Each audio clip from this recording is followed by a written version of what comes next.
안녕하세요. 민경구 바이블 워드플레이입니다. 오늘 우리는 열왕기상 6장을 보며 워드플레이를 함께 살펴보도록 하겠습니다. 열왕기상 6장 12절은 내가 지금 이 성전을 건축하니 라고 이야기를 하며 솔로몬이 성전을 건축하는 것을 다루고 있는 그러한 본문이다 라고 하는 것을 우리가 알 수 있습니다. 그런데 여기에서 눈에 띄는 것이 있습니다. 법도, 율례, 계명. 솔로몬의 성전을 건축하는데 지금 율법과 관련된 이런 표현들이 굉장히 많이 나오고 있다는 사실입니다. 왜 그럴까요? 자, 그것은 제가 잠시 후에 한번 말씀드리도록 하겠습니다. 먼저 우리는 여기에서 워드플레이를 좀 더 집중해 보도록 하겠습니다. 여기에는 법도라고 하는 단어가 나오는데 이것은 히브리어, 자, 후코타이라고 하는 것의 번역입니다. 내 법도를 따르며 라고 이야기를 하는 바로 나의 법이라고 하는 그것을 이렇게 이 단어를 가지고 번역을 한 것입니다. 뒤에 나오는 확실히 이루다 라고 하는 이 표현은 우리가 잘 알고 있는 히브리어에서 왔습니다. 쿰이라고 하는 단어이죠.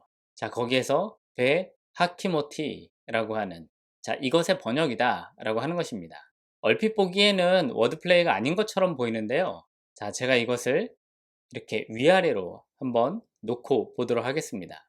제가 지금 초록색으로 표시한 저 알파벳을 제외한다면은 지금 굉장히 유사하다 라고 하는 것, 그것을 여러분이 보실 수가 있습니다. 덧붙여서 지금 여기에서 이야기하고 있는 알파벳 배와 바브는 영어로 이야기를 하면은 B와 V의 차이밖에 되지 않습니다. 그렇기 때문에 소리나 이런 점에서도 굉장히 유사하다라고 하는 것을 우리가 이해할 수 있다면은, 자, 이것이 그래도 워드플레이라고 이해하는데 그렇게 너무 자의적인 그러한 것은 아니다라고 하는 것도 좀 생각을 해볼 수 있습니다. 자, 그렇다면은 우리는 여기에서 무엇을 주목해야 할까요? 제가 조금 전에 여러분들께 지금 이것은 성전을 건축한다 라고 말씀을 드렸습니다. 그런데 성전을 건축하는데 왜 유독 법도, 율례, 계명이라고 하는 율법에 대해서 반복적으로 이야기하고 있을까요? 자, 열왕기상 6장을 좀 더 보시면은요. 자, 이렇습니다. 만일 내 법도를 따르며 내 율례를 행하며 내 모든 계명을 지켜 그대로 행하면, 그리고 그 다음에 나오는 내 아버지 다윗에게 한 말을 내게 확실히 이룰 것이요 내가 또한 이스라엘 자손 가운데 거하며 내 백성 이스라엘을 버리지 아니하리라. 좀 전에는 12절을 보았다면은, 자, 13절까지 한번 보면은 우리는 여기에서 한 문장이 조건으로 되어 있는 것과 그리고 결과로 되어 있는 것, 그것을 확인할 수 있습니다. 조건으로 나오는 것은 만일 내 법도를 따르며 내 율례를 행하며 내 모든 계명을 지켜 그대로 행하면, 자, 이것이고요. 그것의 결과는 제가 좀 전에 말씀드렸던 것처럼 확실히 이룰 것이요 이스라엘 자손 가운데 거하며 이스라엘을 버리지 아니하니라, 이것입니다. 자, 이것을 만약에 여러분이 보시면은 지금 본문이 강조하고 있는 것은 무엇일까요? 조건일까요? 결과일까요? 성경에서 강조하고 있는 것은 결과가 아니라 바로 조건이다 라고 하는 것입니다. 결과는 그 조건이 충족되었을 때 나타나는 하나의 현상이다 라고 하는 것이죠. 자, 그렇다면은 지금 솔로몬은 성전을 건축하며 성전에 자주 나오라 라고 이야기를 하는 것이 아니라 오히려 율법, 하나님의 토라에 순종해야 된다 라고 하는 것을 훨씬 더 강조하고 있다 라고 하는 것을 우리가 여기에서 알 수 있습니다. 그런 점에서 본문은 사실 굉장히 독특합니다. 왜냐하면 성전에 대한 강조가 아니라 율법에 대한 강조를 하고 있기 때문입니다. 자, 그것은 여기에서만 나오는 것은 아닙니다. 우리는 성경에서 그러한 것들을 종종 살펴볼 수 있습니다. 일례로 신명기 4장을 보시면은요. 이스라엘아, 이제 내가 너에게 가르치는 규례와 법도를 듣고 준행하라. 그리하면 너희가 살 것이요 너희 조상의 하나님 여호와께서 너희에게 주시는 땅에 들어가서 그것을 얻게 되리라. 이것을 본다면은 조건은 똑같습니다. 내가 너에게 가르치는 규례와 법도를 듣고 준행하라 라고 하는 것이죠. 결과는 조금 차이가 있습니다. 그래야만 너희가 살 것이요 너희 하나님 여호와께서 주시는 그 땅에 들어가서 얻게 되리라 라고 이야기하고 있기 때문에 그렇습니다.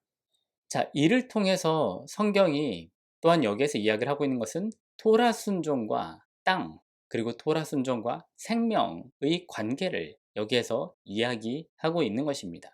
땅을 얻는 것이, 그리고 생명을 얻는 것이 바로 무엇이 충족되었을 때 나타나게 되느냐? 토라 순종이라고 하는 것이죠. 성경이 이처럼 토라 순종을 반복해서 강조하는 이유는 무엇일까요? 이것은 여기에서만 나오고 있을까요? 단언컨대 결코 그렇지 않습니다. 그리고 성경에서 가장 반복적으로 나오는 것 중에 하나가 또한 하나님 말씀에 대한, 율법에 대한 순종이기도 합니다. 과연 그것을 통해서 성경은 무엇을 이야기하려 했을까요? 경구의 경구입니다. 우리는 오늘 배 후커타이 그리고 배 하키모티라고 하는 두 단어를 살펴보았습니다. 하나는 나의 법도라고 하는 것이고요. 하나는 내가 이룰 것이다 라고 하는 것이죠. 하나는 조건으로 나온다 라고 하면은 하나는 그 결과로 나오고 있습니다. 성경에서 굉장히 반복적으로 강조하는 것은 바로 율법 순종입니다. 성경이 말하고 있는 율법 순종은 무엇일까요? 성전이 건립되는 시기에 성전에 얼마나 자주 나오라 그것을 이야기를 하는 것이 아니라 성경은 토라 순종을 강조하고 있습니다. 우리는 종종 토라 순종에 대한 강조를 들으면은 혹은 율법에 대한 강조를 들으면은 율법주의자인가? 라고 생각을 하기도 합니다. 그러면서 성경에서 이야기하고 있는 토라 순종이나 이런 부분들에 대해서도 우리는 때로 귀를 막고 있지는 않나요? 성경에서 이야기하고 있는 토라 순종, 율법 순종, 이스라엘은 왜 그것을 그처럼 강조했을까요? 모세는, 그리고 성경의 수많은 저자들은 왜 그처럼 토라 순종을 강조했을까요? 동시에 오늘 대한민국 교회에서 우리는 율법 순종에 대해서 얼마나 말씀을 듣고 있나요? 여러분은 과연 교회를 출석하면서 율법 순종에 대해서 얼마나 들어보셨습니까? 또한 그것을 풀이하는 것을 얼마나 설교를 통해서 들어보셨습니까? 아이러니하게도 성경에서 가장 강조하는 것 중에 하나가 율법 순종인데 오늘날 한국 교회는 율법 순종에 대해 거의 이야기하고 있지 않습니다. 왜 그럴까요? 우리는 어쩌면 그것을 은혜라고 하는 단어를 가지고 모든 율법 순종에 대한 것을 더 이상 하지 않아도 된다 이야기하고 있진 않나요? 과연 성경이 그것을 이야기하는지 질문해 보아야 할 시기입니다. 민경구 바이블 워드플레이입니다.